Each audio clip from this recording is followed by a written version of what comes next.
CBS News senior political analyst and 60 Minutes correspondent John Dickerson joins us to continue the discussion. John, it was so great to see you and Nora at the D.C. table last night, and I thought that you summed it up so beautifully when you said high-stakes debate, high stakes but very low debate. A lot of people feel that way, and Paula just said about people feeling annoyed and negative. But it started out so friendly. He started out coming saying, how you doing? Really looking forward to this. What was in this for the voters? What did they get out of it last night? Well, it started friendly, but that was for about a minute. Yeah. It was a pretty short duration there. What was in it for voters? Well, I don't think they were terribly informed about very much. Paula said that some of the president's allies say that he put forward his agenda. I don't think you could find it in the text of the debate if you went back and read it about what he's planning to do for the next 4 years.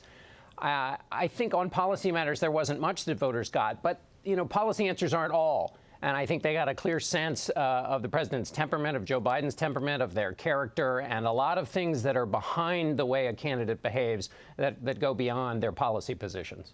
If people were in their offices today and you had the water cooler to gather around, people would be talking about that white supremacist moment where the president just refused. He refused to condemn white supremacy. How do you explain that? As a president in the United States, condemning white supremacy should be the easiest thing you do any day, all day. And for the president to not have done that was a major mistake. For the group that he was supposed to condemn to take his words and turn it into a motto shows you just how far off the mark he was. President Taft said, don't speak so that you're understood. Speak so that you can't possibly be misunderstood. And President Trump has had a long-time problem with this. In March of 2016, Jake Tapper asked him to condemn the KKK. He didn't. Mitch McConnell called him out for seeming indifference towards the KKK and David Duke. After Charlottesville, in his immediate remarks, the president didn't call out the white supremacists. He blamed both sides. And then again, you have last night. This is a president who has a trigger finger that's very itchy to condemn people, whether it's Gold Star mothers, whether it's teenagers, whether it's the deceased. He is very comfortable condemning people, but when it comes to white supremacists, he gets marble-mouthed. John, as we noted, the president interrupted the former vice president 73 times at least, and that strategy began right out of the gate. He would interrupt him, seemed to be trying to throw him off stride and rattle him. What do you think was underneath that strategy? Yes, his interruptions had interruptions. Yep. I think the strategy was to try to get in Biden's head, to try to fluster him, to try to make him look, and again, I talked about those things that have nothing to do with policy positions, to make him look like he lacked command, that he couldn't be president because he was flustered and rattled.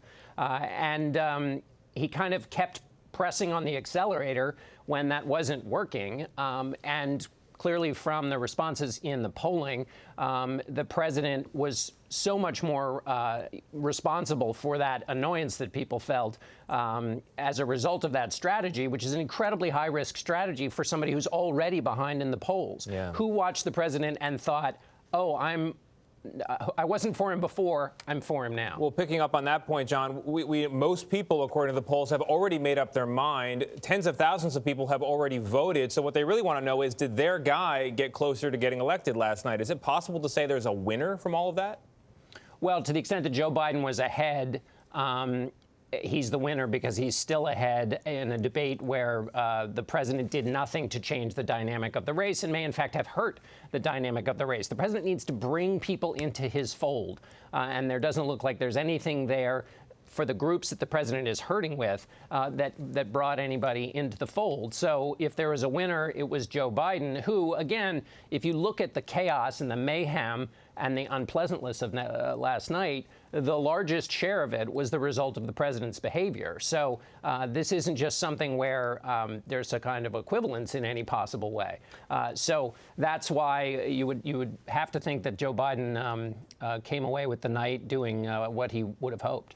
You know, there's a lot of chatter today online, John. People so turned off and disgusted, saying, forget it, I don't want any more debates. Biden has already made it clear he intends to continue to debate. So what do you think each candidate needs to do next time? I think people will now be tuning in to see what is going to happen now. Well, you know, if we step back, think of the problems facing this country at this moment between COVID and race and also the economy. There are a lot of answers. So perhaps the next debate can try to get at some of those answers, let alone what the next 4 years are going to be like. So strategically, I'm not sure what the candidates are going to do, but the American people deserve better. All right, John Dickerson, thank you very much.